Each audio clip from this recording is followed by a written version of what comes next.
ये घटना उत्तर प्रदेश के छोटे शहर के पुराने सरकारी अस्पताल की है। यह घटना साल 2014 में घटी थी, जहां आज भी लोग वार्ड नंबर 13 का नाम सुनकर कांप उठते हैं।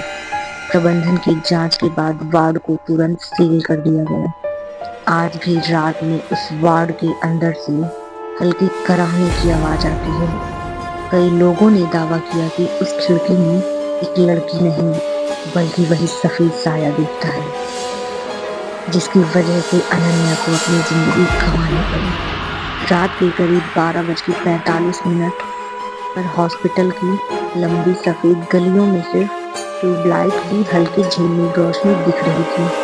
नर्सें अपनी ड्यूटी कर रही थी। कुछ मरीज सो चुके थे और कुछ दर्द से कराह रहे थे। उसी दौरान एक नए केस को इमरजेंसी रूम में लाया जाता है। एक 19 साल की लड़की जिसका नाम था अनन्या। वो तेज बुखार से कांप रही थी, सांसें भी असामान्य थी। डॉक्टर ने उसे तुरंत आईसीयू में शिफ्ट किया। घर वालों ने बताया कि पिछले 2 दिनों से उसे बहुत तेज बुखार था। आईसीयू फुल होने की वजह से रात 1:30 बजे अनन्या को वार्ड नंबर 13 में शिफ्ट किया जाता है।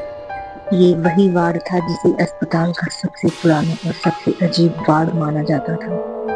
कई सालों से यह वार्ड खाली पड़ा था, पर जगह की कमी के कारण कभी-कभी मरीजों को वहीं रखना पड़ता था। वार्ड पर लगा बोर्ड आधा टूटा हुआ था। दरवाजा खोलते ही ठंडी हवा का झोंका लगा, जैसे कोई कई सालों से बंद कमरा अचानक खुला हो। बिस्तर नंबर 3 पर अनन्या को लिटा दिया गया। नर्स सविता, जो उस रात की इंचार्ज थी, रिकॉर्ड अपडेट कर रही थी कि अचानक उन्हें वार्ड से आवाज आती है, मैडम कोई खड़ा है। ये अनन्या की धीमी कांपती आवाज थी। नर्स ने जाकर देखा, कमरा बिल्कुल खाली था, लेकिन अनन्या लगातार एक कोने की तरफ उंगली दिखा रही और बोल रही थी, वो सफेद कपड़ों में वही 2 दिन से मेरे पीछे है। नर्स ने उसे शांत करवाया, दवा दी और वहां से चली गई। लेकिन जैसे ही बाहर आई तो एक अजीब सी ठंड अपने पीछे में थी। उसने मुड़कर देखा, कुछ नहीं था। करीब 2:10 पर सिक्योरिटी कंट्रोल रूम में बैठे गार्ड ने सीसीटीवी स्क्रीन पर कुछ अजीब देखा। वार्ड नंबर 13 का कैमरा अचानक अंधेरा दिखाने लगा, जैसे कैमरे पर किसी ने हाथ रख दिया हो।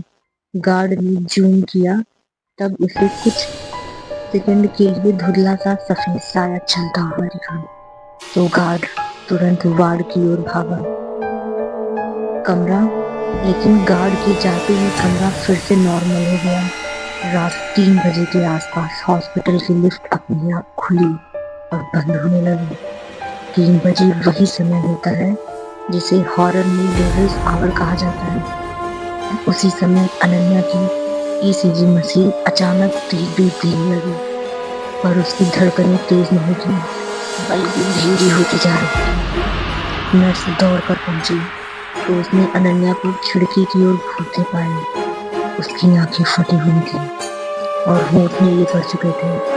वो धीरे से बोल रही थी, वो अंदर आ चुका है।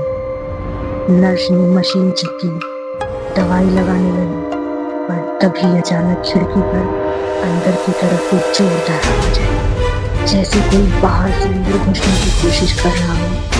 नर्स डर गई, जब खिड़की खोलकर देखा तो बाहर कोई नहीं था और कमरे के तापमान में अचानक भारी गिरावट आ चुकी थी। उसकी सांसें धुआं छोड़ रही थी, जैसे ठंड में होती है। अनन्या ने अचानक नर्स की कलाई को कसकर पकड़ लिया। उसकी पकड़ किसी इंसान जैसी नहीं थी, बल्कि बर्फ जैसी ठंडी थी। अनन्या ने कांपते हुए कहा, वो मेरे साथ खड़ी है, वो मुझे ले जाएगी। और अगले ही पल अनन्या की ईसीजी मशीन सीधी लाइन दिखाने लगी। डॉक्टर दौड़े आए, सीपीआर किया, इंजेक्शन दिया और 3:17 पर उसकी मृत्यु हो गई।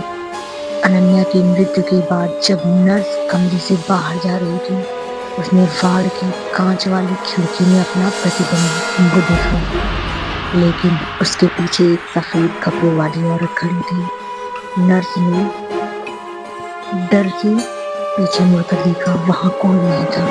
लेकिन जब दोबारा कांच में देखा, वो साया वही था, धीरे धीरे मुस्कुरा रहा था। नर्स उसी रात की शिफ्ट छोड़कर अगले दिन हॉस्पिटल से इस्तीफा दे देती है। अगले 10 दिनों में उसी वार्ड में और 2 मरीजों ने शिकायत की कि कोई रात में उनके बिस्तर के पास खड़ा रहता है। मैनेजमेंट ने जांच के बाद वार्ड नंबर 13 को अस्थायी रूप से सील कर दिया।